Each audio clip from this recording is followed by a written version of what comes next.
Well, twizzle my trouser flute. It's the Krusty Fox with a brand new episode of And Just Like Crap, a snarky little recap and review of Sex and the City revival series And Just Like That. Things get ever messier this week, in some ways literally. So break out your most absorbent mop and let's get into it.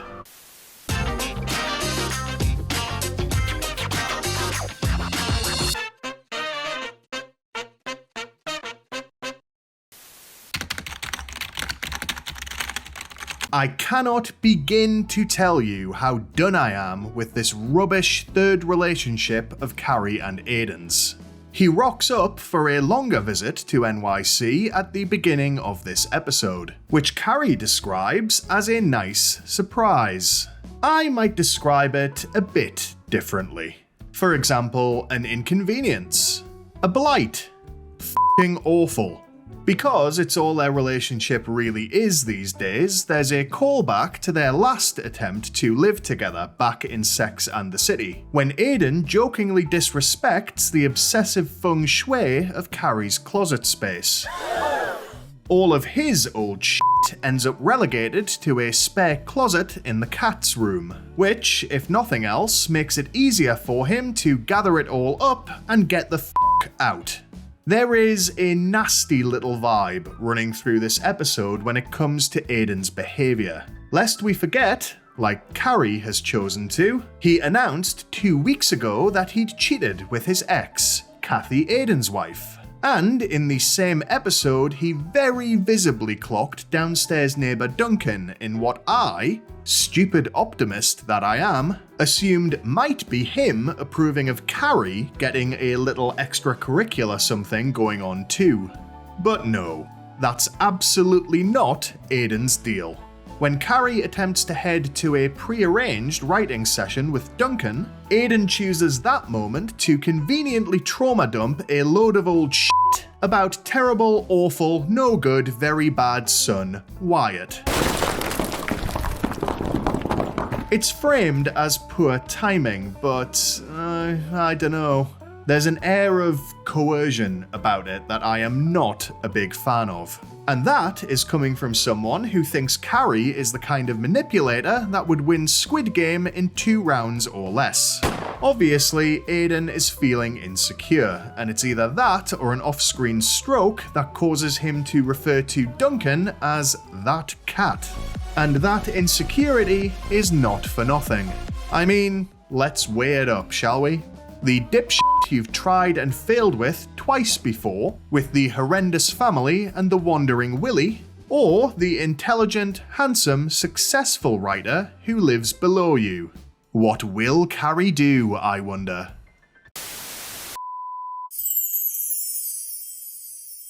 Harry's had his surgery, and as you, like I, will have come to accept by now, the seriousness of his situation rockets by at Mach 3 so that there's more time for comments about his swollen coin purse. Charlotte doesn't have time to stare at her husband's engorged knackers though. She's busy at the gallery, staging a ropey recreation of Tracy Emin's 1998 My Bed installation. And given that the gallery staff think it was a product of the 80s, we can assume that the show's writers didn't do any more research than they did. Charlotte also muses that the artwork in question was from a time before Lena Dunham, when it was less acceptable for women to be, and I'm paraphrasing here, disgusting, slimy filth monsters. And if you disagree with that description, I would strongly advise you to read Dunham's autobiography. Yikes. The entire exhibit is wanky, arty-farty bullshit of the highest order. My favourite part of which is its title, Happily Ever After, prominently displayed in front of a wall-to-ceiling display proclaiming, "Right now, I'm not happy." Maybe because one of the guests turned up wearing a Lego man's penis as a hat. In the process of stopping Miranda from doing something supremely f***ing stupid, which we'll get to soon, Charlotte's badly timed vertigo relapse causes her to collapse onto the gross bed and the love glove full of hand lotion strategically draped across it. Dignified, worthwhile stuff. as expected. And if you'd like to drop a like and strategically drape yourself across the subscribe button, I'd appreciate it.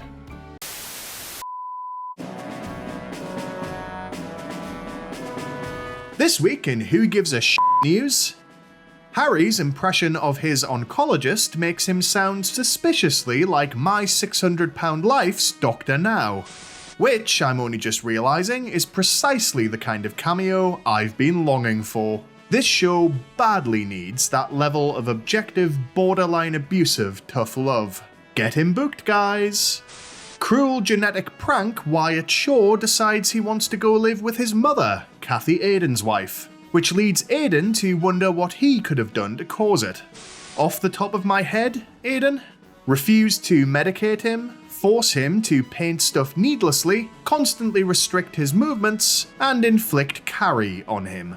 Just a few thoughts. Despite his bedroom prowess temporarily changing her name to Screamer, Seema discovers that landscaper Adam does have flaws. He uses crystals instead of deodorant, and his last name is Karma. But he does wear slutty little glasses, so, you know. We also see Adam out of work clothes for the first time in more ways than one, and to say I'm a fan would be something of an understatement. I like this for Seema. More please. Carrie's shit novel, which is probably going to end up being called something like The Darling Buds of Me, continues its grim path toward the light. If you'd like a check-in with how it's going, listen to this. The woman felt happiness had arrived at her doorstep, remarkably and quite unexpected, like a magnificent red bird which suddenly appears in the garden. It's like someone gave ChatGPT a lobotomy and asked it to rewrite 50 Shades of Grey for young adults.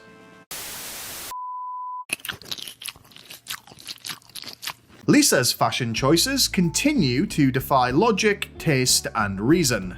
This week, she sports what appears to be a get-up rejected by the costume department of The Greatest Showman for being too harsh on the eye. And the circus theme feels very deliberate because she's also wearing a giant gold elephant brooch. This is meant to be a rich, stylish woman, guys. Why is she dressed like a sofa that gained sentience and escaped the set of Happy Days? Anyway, Mrs. Todd Wexley's flirtation with editor Marion reaches new heights this week, as she begins having sexy dreams about him, wherein he works on a farm she owns. There's an imagery problem there, which I have no desire to unpack any further. Charlotte reassures her that she has similar dreams about her exes. If she wants them to last all night, let's hope they're not about Trey. In a fairly transparent effort to distract herself from this, Lisa tries to have a go on husband Herbert early one morning, which he not so much ruins as drives a mid-range family SUV through with coffee, piss, and grocery talk, otherwise known as the Horny Trinity. Marion compounds the problem by teaming the sluttiest eating of a papaya I've ever seen with some heavy double entendre, plus an invite to a film screening where he and Lisa, shock horror, touch knees. We're going to have to convene a meeting of the church elders to discuss this disgraceful debauchery. Regardless of how overblown all of this is, Lisa makes a swift exit, but does, courtesy of Marion, finally make a connection which may lead to Michelle Obama appearing in the documentary that Deadlines forgot. Albeit by phone and at a distance I presume Marion's ankle spanker can't reach. Anyway, don't mind me, I'm just gonna look at this for a while.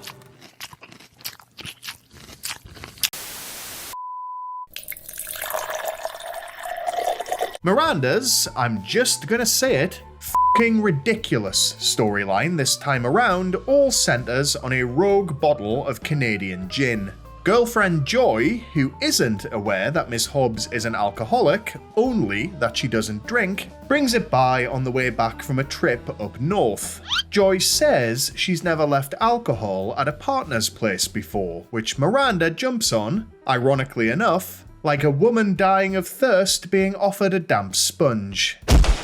And so she allows the bottle of danger juice to lurk in one of her cupboards. I'll say it again because it bears repeating. The Miranda of old was nowhere near this needy, reading everything into nothing.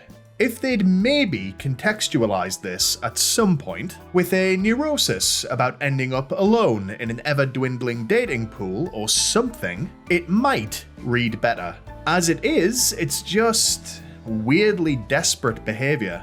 Miranda discloses this development to Carrie and Charlotte at the gallery opening, along with the suggestion that, rather than alcoholic, she might be alcohol-ish. After Charlotte literally crashes her attempt to sneak a sip of Joy's champagne, Miranda finds herself at home, staring down the bottle of gin, a drink she's already stated she hates. Drinking for the sake of drinking. Definitely not alcohol-ish. And while edging a relapse is by no means an uncommon occurrence for addicts, no groundwork has been laid for this. Miranda's been in bars knocking back mocktails and not had so much as a wobble. So I don't buy this being the thing that brings her to the cliff edge. Anyway, she eventually wangs the offending gin into the trash. Just FYI. It's fine to just say no to looking after things for your loved ones. Then there's no risk of you tipping it down a garbage chute. And that's why I'm not allowed to babysit anymore.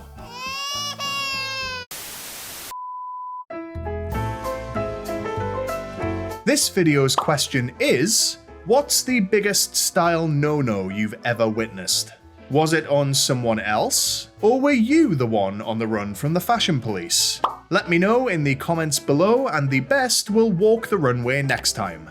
Either way, thanks for watching. Don't forget to like and subscribe. And as ever, if you can't be good, be crusty.